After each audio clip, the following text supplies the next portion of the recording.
Ku celebrity track tuli behind the scenes of video shoot ya Spice Dana akayimba bakayita Dumi Dumi that nga bolengera abaana bekola ebintu wano abaana bekola eyo scene eyo giraba jesingo kwagala eyo scene jesingo kwagala abaana benu niraddala emimwa abaana benu banange bwe jibayita video Laba Abaana benu niraddala emimwa bwe video shooting azinyuma yekibagamba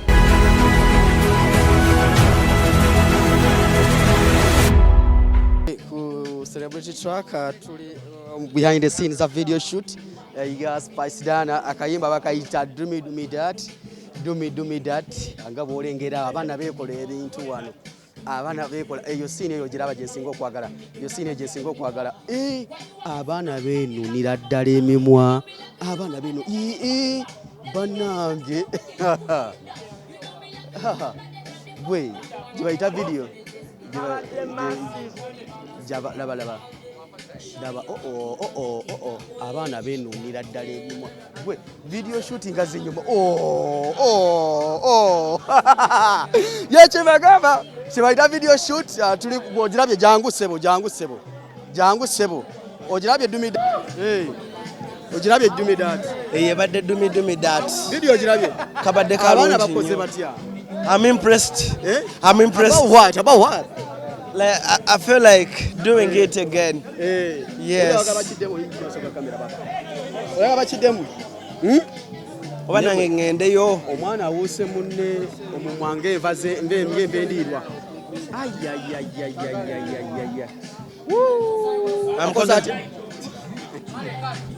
so tukyagera mazo tuli ku video shoot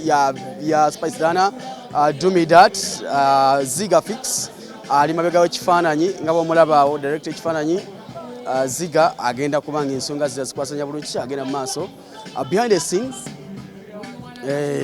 team nene nnyo awo abafuna shot eya wansi eyo eya wansi kati agenda mufuna nga omumwa bagufuna bulungi wali kati shot bagizeemu wansi awo nga bw'olaba Ziga bw'atambuza kamera awo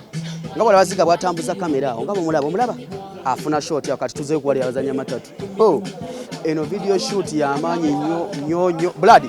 omumwa gulabe baguwuse ngolabye omwana awuse munno omumwa moka abadagala gumira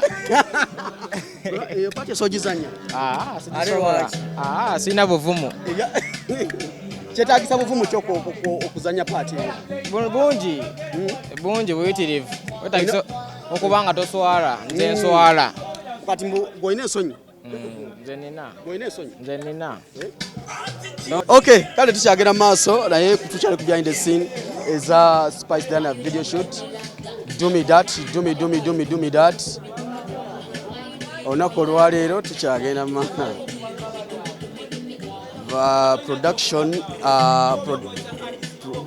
production eri wano egenda mu maaso okulabika nti tukwata video shoot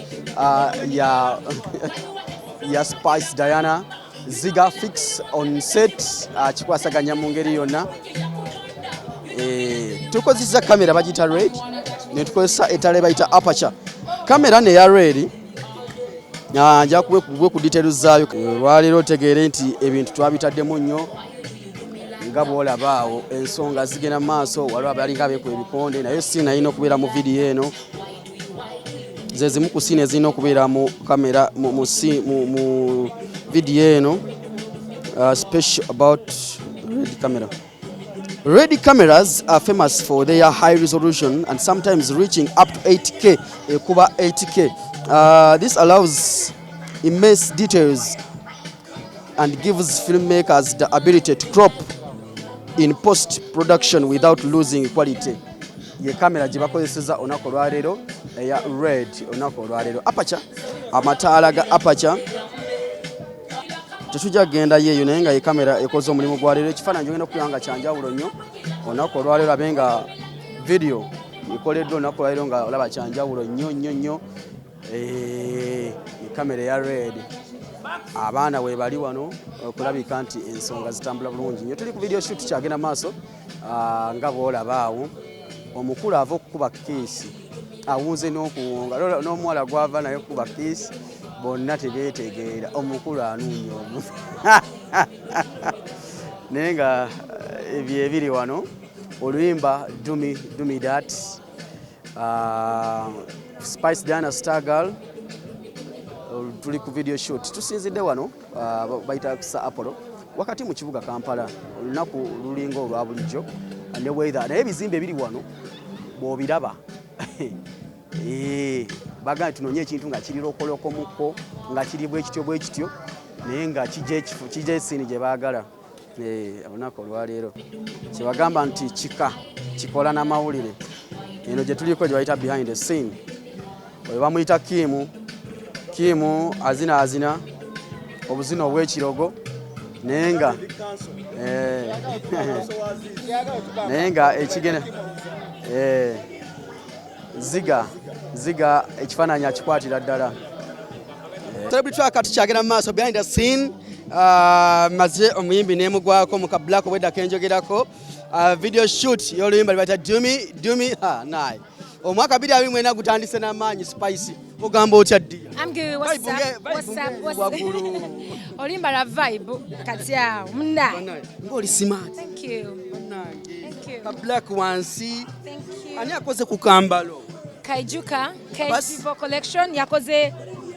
jacket eno nga bw'ogiraba zenji inanze of course ati ye buli wamu waali avaamu design bino tebifumita buli kyolaba wano kiva n'ebirevu byo bino tusobikolamu olugoye buli kyolaba ekikuli mu maaso kisobofuuka olugoye okuva waggulu ka black kazemu ka golodi awo n'akaviiri waggulu wagambe nti ka video kano tukozese ka black. Of course bamanyi kyenjagala so enkwatagana ne Vivo collection nga tukijjayo bulungi kozi abamanyi ebyenjagala abyanguya. About this song gye tuli mukukolera video nako olwaleero oluyimba mukwataga mutya ne Selector Jeff nimugamba tuve ne bang mune yakandeeta nali ndi awo n'akaleeta sound nga soundinga bulungi ne tueditinga ku studio yaffe awo ku 32 jamu ekintu ekirungi. So kati enkolagana n'enteekateeka y'oluyimba ono okuva ku audio kutuuka ku video bitambudde bitya? Because 2024 atandise. So far so good but dance walaba kintu kya vibe twadde nnyo eri mu wampola tondwisanze jagala mukwano katwazeeko mu dance bintu bya vibe club banga ate bwentu bwensenkola kasavu kanyama 2024 omutandise ne club banga eyakabi tusuubirewo okuba tukwata okimaaso awaawo enteekateeka eri etyawo mu maaso bingi tulina bingi nnyo era ebinaaba bituuse nga biri ready okujjula tujja bibawa. Yes. Spice oyimba styles nyingi ez'enjawulo era oyimba genres ez'enjawulo bw'oba oyimba kadwenge nga dansolo ng'ono oba okuba kino ekya banga eky'amaanyi n'oyimba nezina ezatondwisa ne Chris Evans wawe owulira nga nze nangwayo nze bampita Spice kitegeeza ebirungo tosobola fuma mmere newoteeka anti era Spice kyekirungo mu Luganda tosobola fumba nva za nnyama n'oteekamu obutungulu bwokka era bw'oba temuli nnyaanya kiba kibulaabulamu onoteekamu ennyaanya oteekamu akatungulu oteekemu ka green pepper so kati that is me I'm a collection ndi byonna 2023 okuggwako yenna energy ku stage amaanyi okukozesa mangi nnyo bw'ojja ku stage ne audio ekiri wano olwo amaanyi gano osinziira wanago amaanyi gali natural ekyenjawulo ekirimu gali natural mpozi nywa ku mazzi ga Spice ago galimu ebirungo byonna wenywa ku mazzi ago nga bitereera naye nga naturally I have my vibe energy gwokozesa mungi nnyo bwatyo nze bwentyo naturally naye bafaani bange bampa vibe most times bwe nsanga vibe nungi nnyo mu audience ate nze njikubisaamu ntabukira ddala. Omwaka tetukulinda kutuuka mu makati nti oba tubale omwaka ennaku 14 ze twakatambuzaako sofa guli gutya? I have a new song Do Me out kitambula bulungi so far for me n'ebirungi biri mu maaso ebisingako nina investment empya nagenda ku Facebook no nempostinga neŋŋamba ono omwana endorsement zazijjawa abalala gye batazijja Spice okikola otya? Kitiibwa kya Mukama bafaani bange kumpagira. Omanyi kampani zonna ziba zikolera mu bantu. Batunulira audience. So kati audience njirina ku ground, ku middle, ku top. Yonna gyendi. Kitiibwa kya Mukama. Engalo zitatera okugwerera buli dakiika endorsement Spice kino. Era bw'ozifuna ezo zonna era ozituusa ku satisfaction banayinzo kye beetaaga. Of course, era bw'ontunuulira page yange kampani ze pushinga mbadde nabo myaka tuli mwena zonna ezisinga n'ezitweyunzeeko nkimanyi tujja kukola ki tusigala nga tukolagana bulungi kuba nja delivering ekyo bansuubiramu. Orenewinga buli lunaku orenewinga kuba peeni efuuse peeni. Tusayininga myaka olumu mwaka myezi 6 like that. Yeah. Sofa bokoleddeko bokiri kitya? Kugambe buli kampani gyendi nayo mbadde nayo emyaka 4 okudda waggulu. Mazziga yaketi gemuyita Spice ka Spice tuli myaka 5.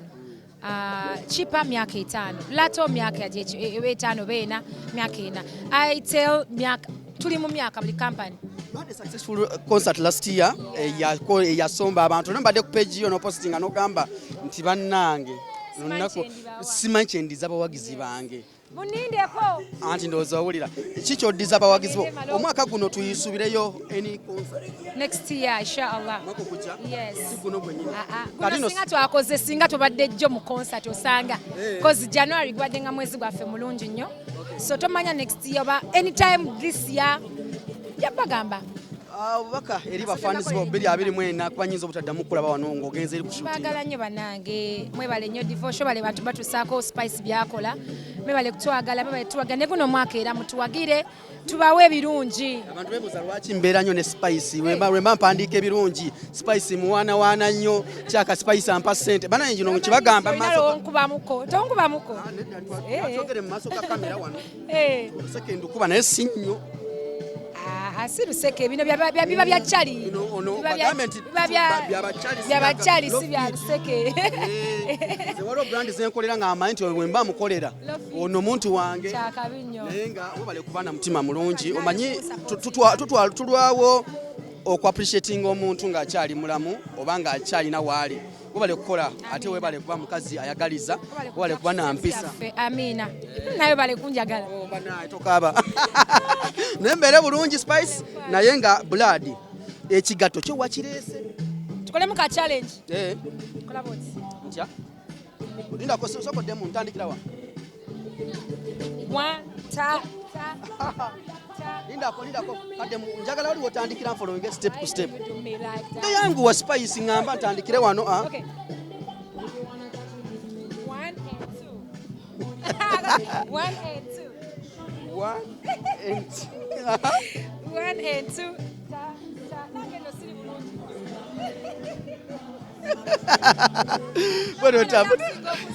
Spice nedda nze ndeka naye nga wetotambudde is a video shoot for Spice ano nakolwa leero akayimba kaisa do me that naye genda ku YouTube channel ye already audio jali ne video naye genda kwanga eja anytime now tobako tutambudde fenna nakolwa leero Jacob ku kamera wabeera wao ne oluso baba anywidde eki omwana oyo alina byanywa bisategeera oba leero ekintu kikwasaganyiza bulungi nnyo ate tugamba nti 224 abamutandise amutandikire mu high gear video eno nsinze kola mu kala ya black oba yekozesebwa costume black mungi ne simanyi director wa video eno yasinzidde kuchokola nti choosing kala ya black ayambadde black from wansi mu ngato ya boot ya black yambaka wagulu jacket ya black akaviri kote tuina na bititi tukagamba ko kamanyi ka balancinga n'olususu lwa Spice Dana. So wano tuli mu kye bayita video shoot ya Spice Dana do me star girl abantu we bali Respa Star my boss ogamba otya ndi bulungi kamera eri wetu kwata kamera yino lwako mwana agenda nabeera eri ewala eno walesa ready camera ogirabe jangode wano sebo jangode wano twatire wano singa gwe baweredde ddala okwata video kuba zezera ze bakozesa bali anti kamera olaba muno muntu ino okuteeka mu ssente olaba omwana bw'aginyola ringi mulaba naye nga kibiri bitya mpola video shoot y'omuyimbi Spice Dana 224 agenda kuba wanjawulo mukko kuba kye tubadde tusaba cricket over eyo twagala tugiddemu envuunula bibya nga tebannagigalawo naye twawulidde nti bagenda giggalawo show ya Fiki Kastego yesembayo so nebuuza manyi mu Uganda tetulina venue nyingi za bivulu kuba bivulu bingi ebibeerawo cricket over kati weebuuza zi blankets and wine bagenda ozitwala nga tolabawo naye katulinde oba banaazitegeka kololo bagenda giggalawo kugirongoosa balina kyaki bagenda otekamu kugitereeza nawulira olugambo of course lutambula tewali yalabye ku plan bwegenda kubeera manye Rwanda balina ki auditorium ekinene sigale eno bye tulina mu Kataways nte gundi Rwanda balina ki auditorium kituuza abantu emitwalo nga 6 5 ku 6 ndowooza kye baagala okukola cricket oval nga naye embikke yonna ebanga auditorium tuwe tujja enkuba ne bwetonya akati stage olaba libi yagenda ya kamiliyoni awo kati tuba tetukyaddamu bizibu ebyo bwe tuwulira nti kye baagala okukola naye kati ekyo kiba tebagenda kituzimbira emyaka nga 5 kigize emyaka 5 teri kavulo kaddamu kubeera lugogwa emyaka 5 ekyo ekintu bwe kityo ekiri ku plan bwe kityo okuggwa kuba kiba kinene kubeera ko restaurants era kololo yebesigalawo ne kololo ine ebizibu byayo nti government egirinamu influence nene katola abana aba next media bali bategese gundi UB40 era byebizibu bye bafuna nti we batuuka nga ate government yagala okukozesaawo kati date yaabwe manyi kati bo baba bakuwa kololo bakugamba kasita tutuuka date eyo gye tukuwadde ng'ogyosasudde ne wabaawo omukulu mu gavumenti afa kati oba olina kusaba baleme kufa bonna abalwadde awo abakongo nga balina omusabira kololo nga mukulu oyo oba omusabira oba omukulu gwa gavumenti ogwo gugenda kuyingira mu date zokuba okuteeka ekivulu otandika 3 days ago okuteekayo set up ya stage kati mu nnaku ezo zooteekeramu stage n'ennaku z'ekivulu bekuba oba n'ennaku after kuba ne gavumenti weba yakubeerayo n'ekivulu eba event after your show like 2 days era balina okutanga okutegeka mu nnaku zino ez'ekivulu kyate kati kumpi wiiki eyo namba oba wiiki nga 2 ezo olina okusaba nga tewali kigenda kubeerawo so kololo erina ebizibu byayo abantu kyebava bagitya gavumenti yaddembokera ku makya negamba badde osabye gavumenti ye nannyini kifo ekyo era bamagye be bakiddukanya n'okusaba mulimu bakkana we bali ku top management y'ekifo ekyo oba olina okusaba so abantu kololo tebajagala bulungi newe osasula tobashuwa nti ddala dde okola ki venue ki tusigaza ng'ogyeko kololo sirabawo kuba Kyaddondo rugby kale yes nene naye terina facilities zimala wali mpozera obwo bugundi waliwo Zoe grounds ne KCCA grounds wano champion good we yali then waberawo ne wali engulu azawi we yali akazawi kalungi ako kalimu omuddo konna sikafunda nnyo sikafunda nnyo wakati setup ya azawi yali ekafulamu akafunda kuba VIP baali bagiwaniseemukko naye KCCA grounds nene naye lwakwata eri mu muddo yonna waliwo wali ettaka kitege naye yo nene bulungi era oyinza okwesanga nga ndowooza ebivulu biyinza okudda ku KCCA grounds naye kati ebivulu ebirimu okutuula nga zi blankets ezo nga abantu balina otutuula omuddo oba kati photography eba tevaayo na bulungi weyaba ate nenanyini kivula batasobola covering awo wonna nti oba ateekawo green carpet kitegeeza nti mu nteekateeka ya KCCA grounds bandi badde basimbamu ku muddo balina osimbamu ku muddo naye kati omuddo ogwo nagwo tegugenda kukula mu bbanga limu oba olina oguwa omwaka n'ogusimba n'oguwa omwaka mulamba gukule gukwate nga oli ne bwagulinnya bwe bava 1 week green akomawo okitegeera so ndaba Zoe grounds awo yaba yesigaddewo awo era anyway ndowooza era blankets bajja kuddayo ku Zoe grounds wakuba wafunda ate ku blankets waba wafunda ate KCCA grounds yenene naye ate waliwo kisooto yadde nene because kwaddeko omuyimbi omunene ate nga yeggalawo omwaka events bwezi tezisinga ezigalawo omwaka turn-up ebeera massive ate no baleeta omuyimbi omunene abadde aludde ebbanga whereby bannayuganda nga bamufiiringa wadde teyadeliveringa kye twali tusuubira performance yali teyavaamu bulungi but anyway it's okay bannayuganda bamulabako okay Spice Dana 2024 amutandise amuguddewo amutandise n'oluyimba lwe I think baluyita Do Me That olwa Selector Jeff Ziga yali ku kamera y'omu ku bavideographer abalungi n'oluyimba bw'oluwulira owulira nga lulina vibe lujja kuba mu bbaala lujja kuba mu bbaala lulungi vidiyo ali mugikwata zo z'amaanyi nnyo zo z'amaanyi kabulaka nga kanji muno yeteekateeka bamuyita Kaijuka Abaana ebyo yabikola i Kampala yekka wano era aba celebrity zibonna yabalina mu ngalo zo ebituuka ku ebyo shows concerts oba okwambala ekintu ekiri extra Kaijuka Abaana yakikola so olaba nga anyumye bulungi kekamu ku bayimbi ndowooza bennekakasa ndowooza ye concept yaako so Diana yemu ku bayimbi boolaba nga ekintu bakissaamu amaanyi n'abikola era ngambye omwaka ogujja omwaka guno gwennyini tetunapiikinga bulungi nti omwaka guno ebintu bigenda kyuka nnyo kuba twalabye omwaka Diana agumazeeko nagenda kuyimba n'Abajamaika e London Abajamaika bonna nga ali nabo si zonna Caribbean bonna n'Abangereza nga naye yavudde mu Africa yekka nga yaliko so olaba ekintu kitambulira ddala nga bwe bakibala management bwe yakibala obulamu butambula nga bwe babuteekateeka so management ebintu ebikola music mulungi videos nnungi so Diana kitwali kimugaana kubanga y'omu ku bayimbi ab'amaanyi mu ggwanga abasinga bookings week in week out endorsement zo yazisinga bookings wataba nga si yasinga then wakubiri naye bwe nnoonya amusinga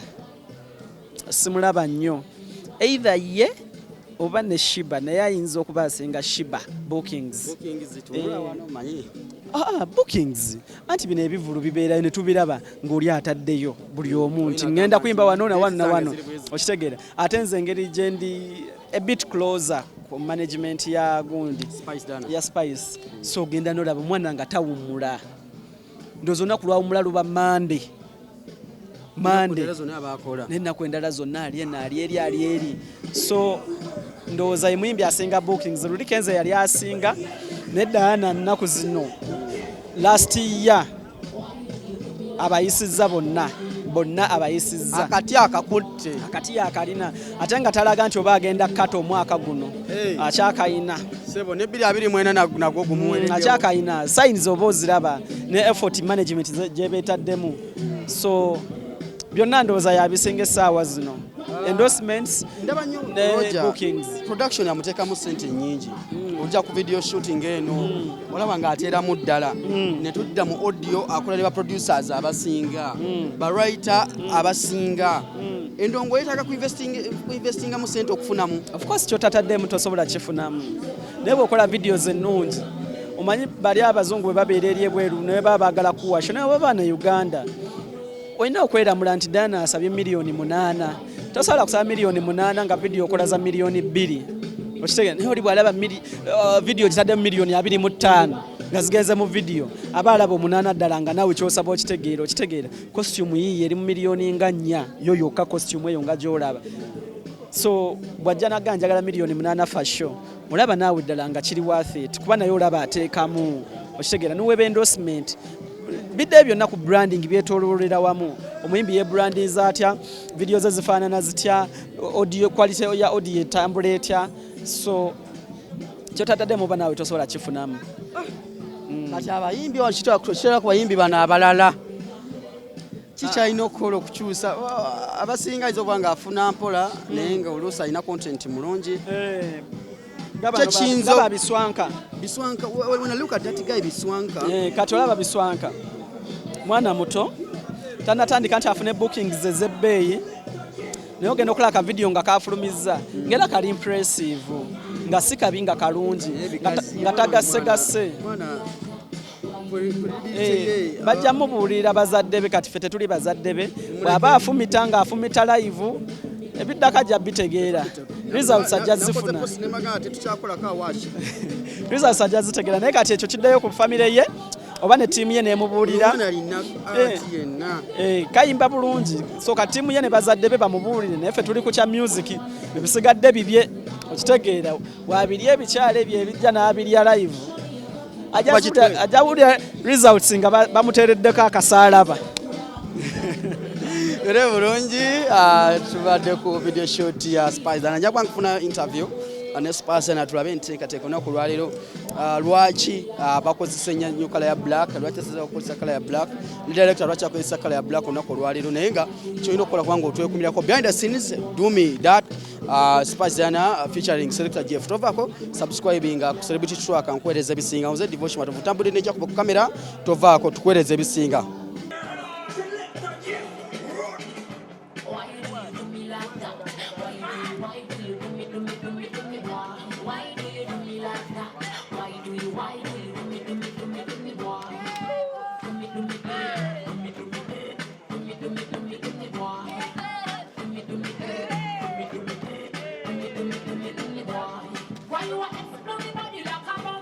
You know me like you are better than the bumper. Let me get it.